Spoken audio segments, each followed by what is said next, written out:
Reddit qui continue de travailler sur son adoption du Web3, Magic Eden qui veut s'associer au Bored Ape, le club de foot Arsenal qui est dans le viseur du régulateur à cause de son fan token, le CEO de Celsius qui fait un coup bas à la communauté, ou encore le protocole Curve Finance qui a été victime d'une attaque. Bienvenue dans ce Daily Crypto où je vais vous résumer ces dernières actualités du monde crypto. Et comme d'habitude, si vous appréciez ce format, pensez aux commentaires et aux likes pour le référencement, et à l'abonnement ainsi que l'activation de la cloche pour être au courant des dernières actualités du monde crypto et blockchain. Et finalement, je vous invite à venir me suivre sur mon Twitter et vous pouvez retrouver mon contenu en podcast sur Spotify et Audius, et en version ultra condensée sur TikTok et mon Instagram que vous retrouverez en description. Mais avant de parler des actualités du jour, commençons avec l'état du marché en ce mercredi, avec un marché qui est entièrement dans le vert, alors que le Bitcoin est revenu dans la zone des 24 000 $ suite à la publication des chiffres de l'inflation aux USA, qui montrent que l'inflation a ralenti durant le mois de juillet. Et les cryptos qui ont surperformé le marché aujourd'hui sont le LDO avec un plus 16% et le CEL qui nous a fait un plus 20%. Et exceptionnellement, encore une fois aujourd'hui, il n'y aura pas de crypto du jour, donc passons sans plus attendre aux actualités de ce mercredi 10 août 2022. On débute les actualités du mercredi avec Reddit qui continue sa transition vers le Web3.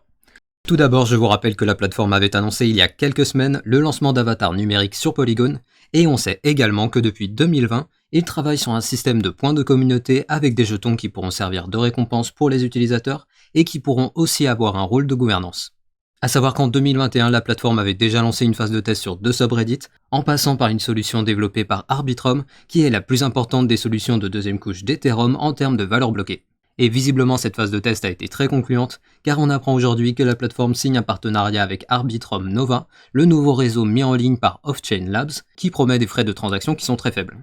Mais ce n'est pas tout, car il signe également un partenariat avec la plateforme FTX, qui intégrera les jetons de la plateforme, et qui servira également de support pour permettre aux utilisateurs d'acheter de l'Ether pour payer les frais de transaction induits.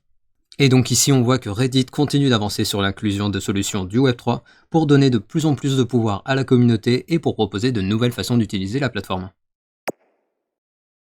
En parlant d'élargissement de services, on a Magic Eden qui ambitionne de s'associer à Bored Ape. En effet, alors qu'il y a tout juste quelques jours, le leader du secteur NFT sur Solana avait annoncé la future intégration des NFT d'Ethereum, on apprend aujourd'hui qu'ils ambitionnent de bâtir une plateforme officielle pour la célèbre collection de NFT Bored Ape. Et pour cela, ils soumettent une proposition à la DAO du projet ApeCoin pour construire une place de marché dédiée intégralement au Bored Ape, qui proposera plusieurs avantages comme par exemple des frais de vente de 0,75% avec un système progressif de remise, alors qu'actuellement les frais de vente sont de 2% sur Magic Eden et de 2,5% sur OpenSea. Et ce n'est pas tout, car ils proposent également que les utilisateurs réglant avec des ApeCoin puissent avoir des remises, et ils laissent également la porte ouverte à d'autres fonctionnalités, comme par exemple la vente d'autres projets NFT en lien avec le ApeCoin, ou encore la possibilité pour Yuga Labs de vendre des marchandises via la plateforme.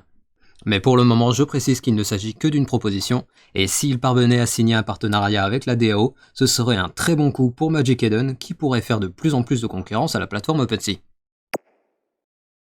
Parlons maintenant du club de football d'Arsenal qui est dans le viseur du régulateur britannique à cause de la promotion de son fan token. En effet, le club de football anglais avait signé un partenariat avec Socios pour émettre leur fan token, et suite à ça, ils avaient fait la promotion de ce jeton sur les réseaux sociaux, mais l'autorité réglementant les publicités en Angleterre avait fait supprimer leur publicité à cause d'un manque de clarté sur l'aspect risqué que comportent ces investissements. Et visiblement, le club n'a pas mis en place les avertissements nécessaires, car suite à de nouvelles publicités, ils se sont de nouveau pris un avertissement de l'autorité régulant les publicités pour les mêmes raisons que précédemment. Mais étant donné qu'à l'heure actuelle il n'existe pas de cadre législatif clair autour de la promotion de ces nouveaux actifs, les acteurs du secteur peuvent profiter d'un certain flou juridique. Pendant ce temps, du côté de Celsius, on a son CEO Ales Machinsky qui a fait un coup bas à la communauté. En effet, malgré le fait que l'entreprise en faillite soit sous haute surveillance des régulateurs et de la communauté, on a un wallet en lien avec le CEO qui a profité du short squeeze orchestré par la communauté pour revendre des CEL contre 28 000 $ en ETH. Et bien que ces fonds soient certainement sa propriété et qu'il est parfaitement en droit de les revendre, la communauté s'est indignée de voir que le responsable d'une entreprise qui a fait perdre des millions de dollars puisse faire ce type de transaction en douce en dumpant ses tokens. Et je vous rappelle également qu'il y a plusieurs jours, Celsius avait eu l'autorisation de réembaucher son ancien directeur financier pour un salaire de 93 000 $ par mois. Bref, avec tous ces petits scandales qui s'accumulent, les personnes victimes de la chute de Celsius sont en droit de se questionner sur les motivations des dirigeants.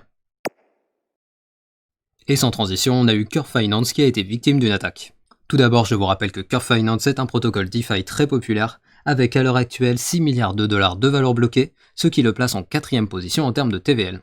Et l'attaque dont ils ont été victimes a été particulièrement fourbe, car elle s'est attaquée à la partie front-end du site, c'est-à-dire la partie du code qui permet l'affichage du site web dans le navigateur. Et en piratant le nom de domaine du site qu'ils ont redirigé vers leur adresse IP, ils sont parvenus à faire apparaître des contrats malveillants qui vidaient le contenu des wallets lorsque quelqu'un interagissait avec le contrat. A savoir que le problème a rapidement été résolu, mais il y a tout de même eu 570 000 dollars qui auraient été siphonnés, dont 187 000 dollars qui ont été gelés par la plateforme d'échange FixFloat que les hackers ont tenté d'utiliser. Et finalement, les équipes de Curve affirment que désormais la plateforme a été sécurisée et ils invitent les utilisateurs ayant interagi avec le site pendant l'attaque à révoquer l'adresse des attaquants que je vous mets en description si vous êtes concernés. Et on finit les actualités du mercredi avec le flash du jour.